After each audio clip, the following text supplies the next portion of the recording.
It's roughly 40,000 years ago, somewhere in what's now the Rift Valley, and you are staring at a puddle like it owes you money.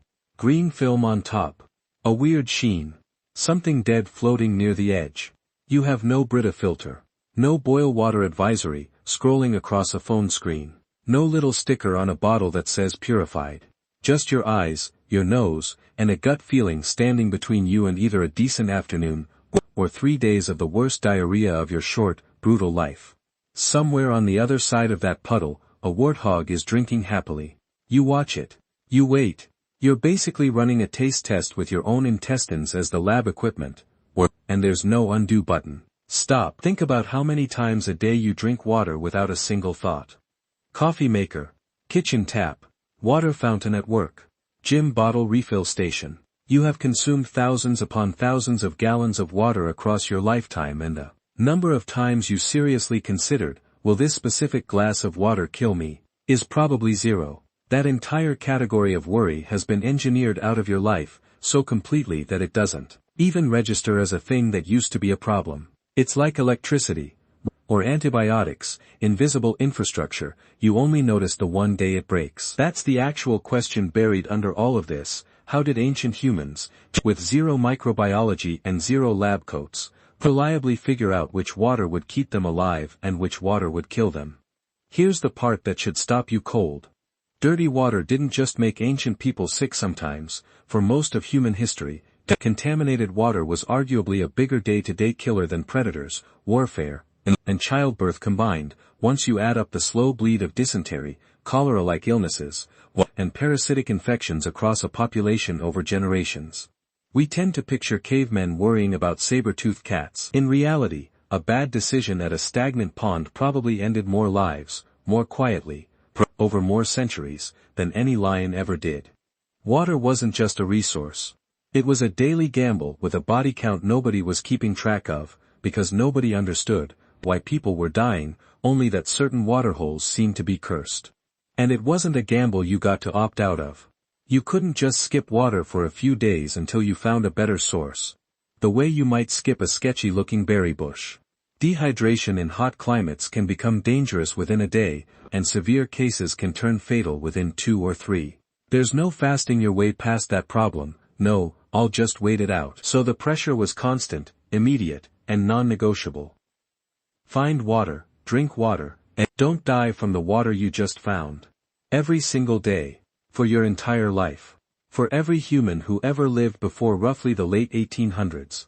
When germ theory finally started explaining what was actually happening, which, zoomed out against the full span of human existence, was essentially 5 minutes ago. So by the end of this video, you're going to understand the actual toolkit ancient humans built, instinct, observation, in chemistry they didn't know they were doing, and hard-won cultural memory, to solve a problem we now outsource to a filtration plant without a second thought. And you're going to see exactly where that system broke down, sometimes catastrophically. Let's go. Here's the assumption most people walk in with.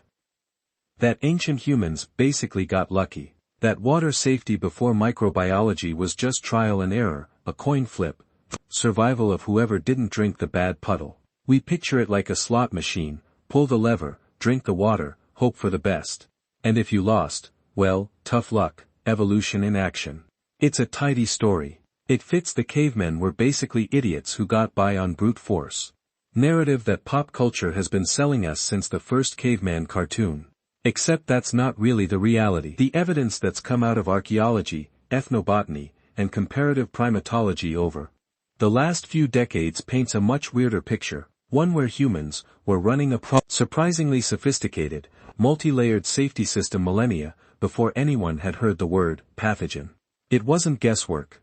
It was pattern recognition stacked on pattern recognition, passed down so reliably that entire cultures built rules, taboos, and rituals around water that functioned, whether they knew it or not, exactly like modern public health guidance. The real story isn't they didn't know. It's that they knew just enough, through channels we don't usually think of as science, and that system is genuinely more interesting than the myth. Let's start with the most basic layer, the human body itself. Researchers studying sensory biology, including work associated with taste perception, labs like the Monochemical Senses Center in Philadelphia, have long pointed out that human, disgust responses to bitterness, sulfurous smell, and visual cues like cloudiness or scum aren't random. They're a defense system. Bitter compounds are disproportionately associated with toxins in nature. Sulfur smells like rot, because it usually is rot, the byproduct of anaerobic bacteria breaking things down. So step 1 of ancient water safety wasn't a technology.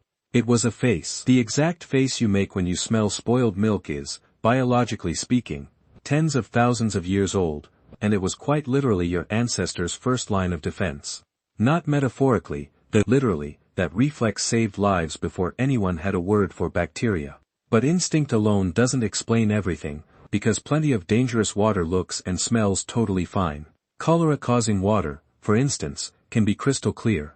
So layer 2 kicks in, watching other animals. Ethnographic accounts of hunter-gatherer groups, including studies of the Hadza in Tanzania, conducted by anthropologists like Frank Marlowe in the early 2000s, describe a consistent, perturbs practice of observing which waterholes attracted healthy game animals over time and which ones animals seem to avoid or only drink from briefly. Think about that for a second. This is essentially crowdsourced, multi-species field testing, running continuously, for free, for as long as anyone could remember. Zebras won't linger at water that's turned.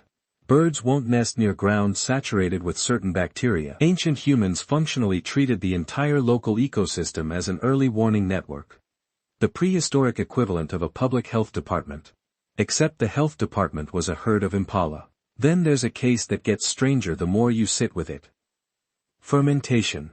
Archaeological residue analysis from sites in the Zagros Mountains of modern-day Iran, dated to roughly 7000 to 6000 BCE, has turned up chemical signatures consistent with early beer and wine production, some of the oldest fermented beverage evidence we have. Here's the theory that keeps coming up among archaeologists studying this. Fermentation wasn't just about getting a buzz. The fermentation process, through alcohol content and acidity, kills off a huge range of the pathogens that make raw water dangerous. So in regions where water sources were unreliable, populations may have been unconsciously selecting for a safer beverage every time they chose the fermented option over the questionable well. Let that sink in.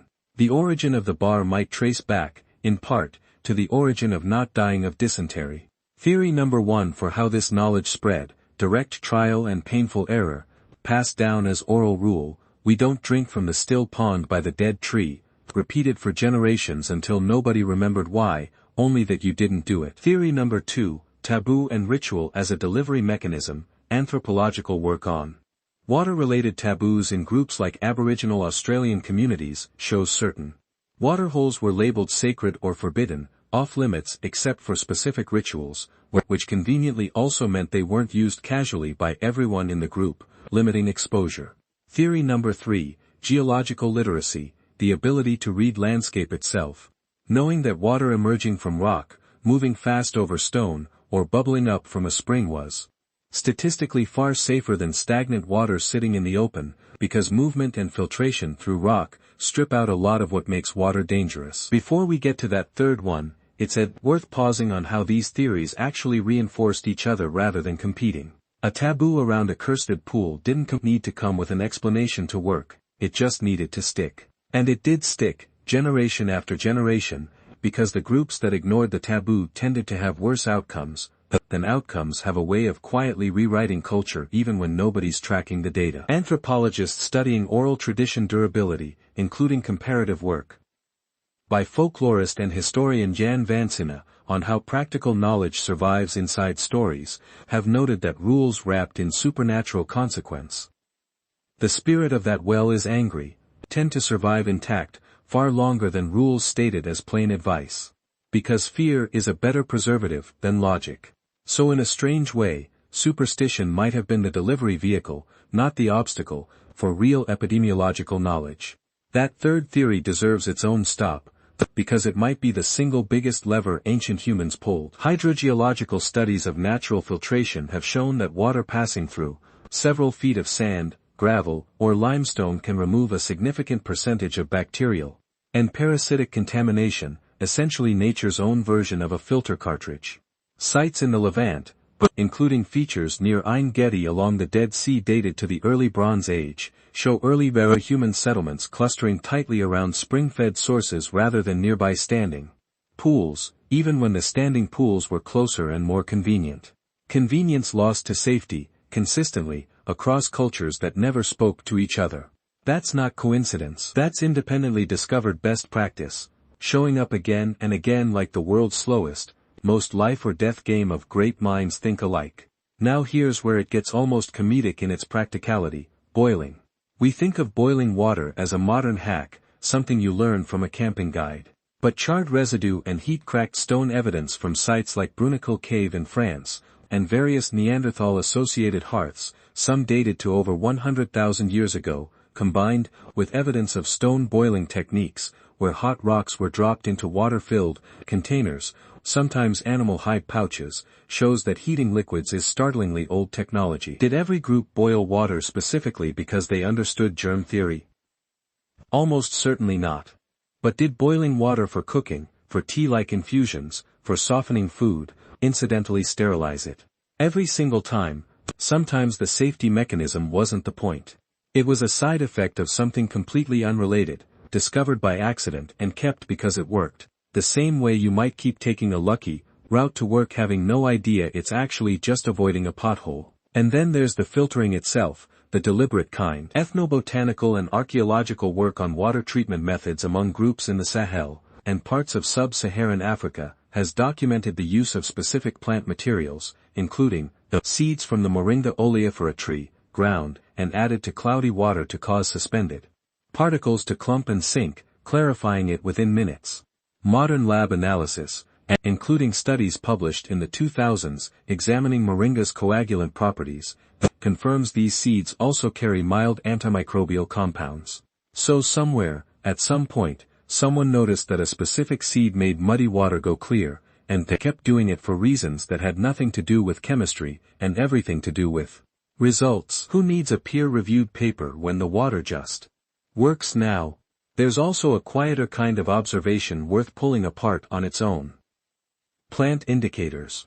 Botanical surveys cross-referenced with traditional ecological knowledge among groups in the American Southwest, including documentation of Puebloan water source practices, have noted that certain plant species, particularly specific reeds and algae blooms, were treated as reliable markers of water quality, with dense mats of blue-green algae in particular flagged as a warning sign rather than ignored as background scenery. Here's the thing that makes this genuinely impressive rather than just lucky.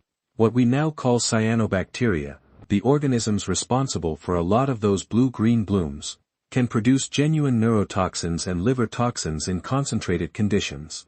Ancient observers had no concept of a toxin at the cellular level.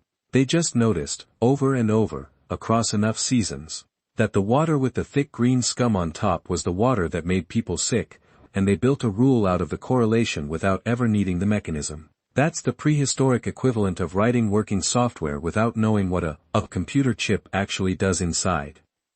The outcome works whether or not you understand the wiring. There's also the question of what happened after you found safe water, because storage turned out to be its own battlefield.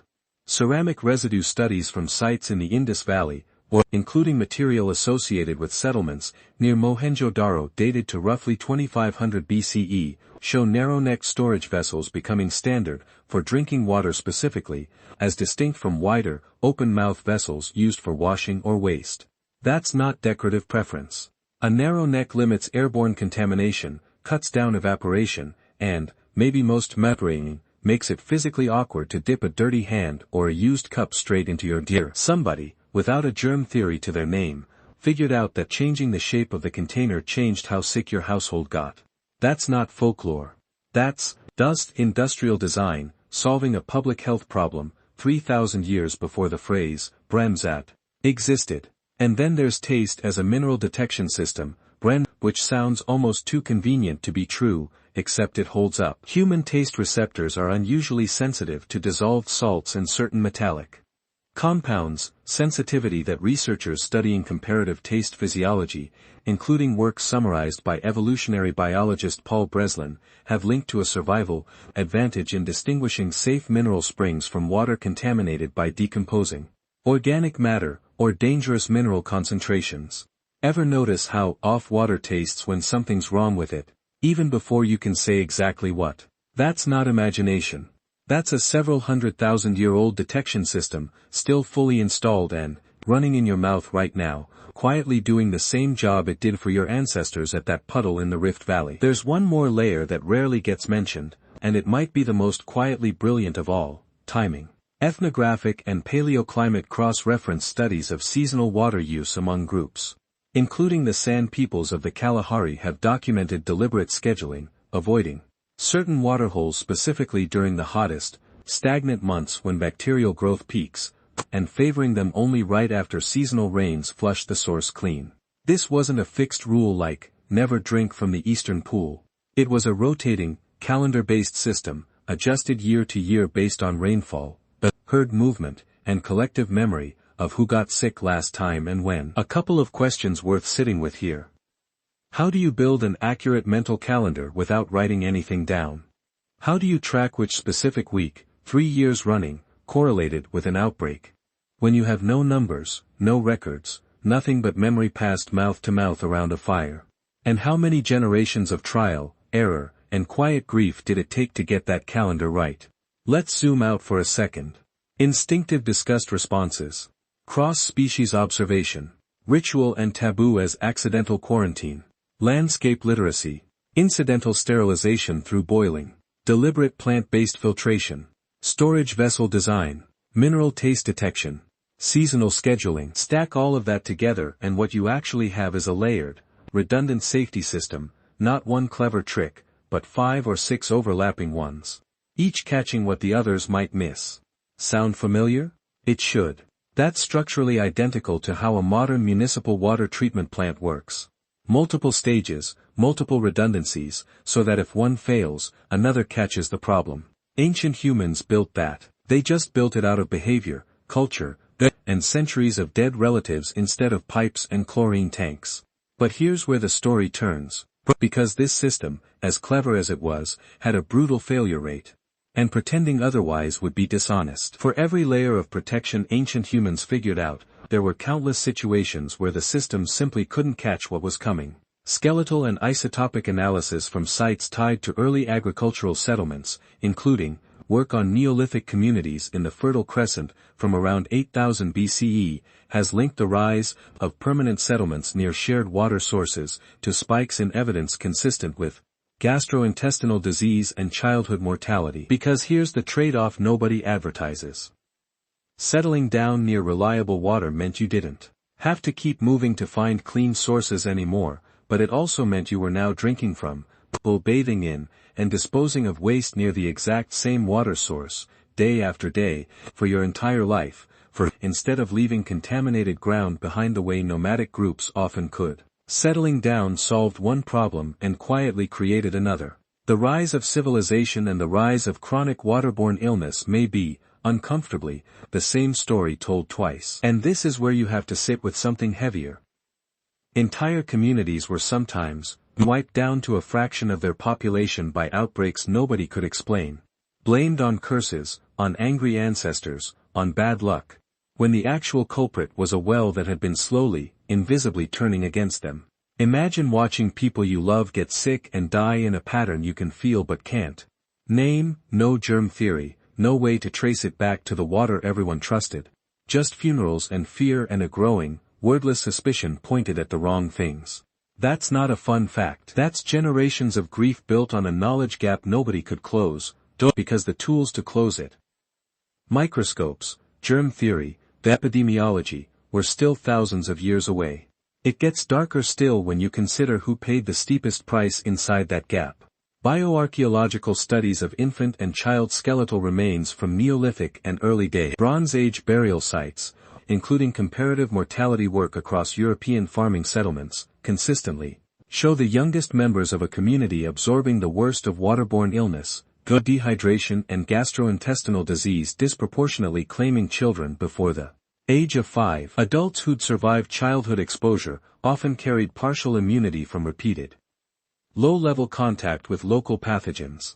Newcomers, infants, and anyone whose body hadn't already run that gauntlet, were were the ones standing closest to the blast radius of an invisible threat nobody could name. Entire lineages could be quietly thinned out, generation after generation, by a threat that left no wound, no scar, nothing to point to, just an empty space at the fire where a child used to sit. And there's a colder layer underneath even that. Knowledge of a safe well wasn't just survival information. In scarcity, it was leverage. Some archaeological interpretations of settlement conflict in arid regions, including analysis of fortified well sites in parts of the ancient Near East, suggest access to reliable water sources became a point of control, exclusion, and even outright violence between groups. The people who knew which water was safe didn't always share that knowledge freely. Sometimes the price of survival wasn't figuring out the puzzle. It was who was standing at the well when you arrived, and whether they let you drink. So, did ancient humans know which water was safe? Yes and no, and the honest answer sits right in that gap. They built a remarkably effective, deeply intelligent system out of instinct, observation, ritual, and accident, one good enough to keep the species alive and expanding across nearly every environment on Earth, from rainforest to desert to Arctic tundra, each requiring its own version of the same puzzle solved from scratch. But it wasn't science, not in the way we'd define it. It was pattern matching without theory, which means it worked right up until it didn't, and when it failed invisibly, with nobody able to say why the children kept getting sick or why the well that fed 3 generations suddenly started killing the 4th. Go back to that puddle at the start of this video. You, watching the warthog drink, waiting to see if it keels over. That wait, that exact moment of uncertainty, stretched out over an afternoon that could end in relief or in a slow, miserable death days later, is the entire history of human water safety compressed into 60 seconds. Every generation before roughly the 1880s ran that same calculation, in one form or another. Every single day of their lives, using nothing but eyes, nose, memory, and the behavior of animals they couldn't even speak to. We've mostly automated that uncertainty away now. Turn on a tap, and there's no warthog, no waiting, no gamble. It's easy to forget that for most of the time our species has existed, that simple, boring certainty, water that just works, every time, and without a second thought, was arguably the single hardest problem in daily survival to solve, the harder and raw body count than almost anything else our ancestors faced. So next time you fill a glass from the sink without thinking twice, take a second. Somewhere back down your family line, someone made the right call at a puddle exactly like the one at the start of this video, and someone else, in some other village, in some other century, that didn't. What do you think you would have trusted, the clear pool, the moving stream, or the one the animals kept coming back to? Let me know in the comments.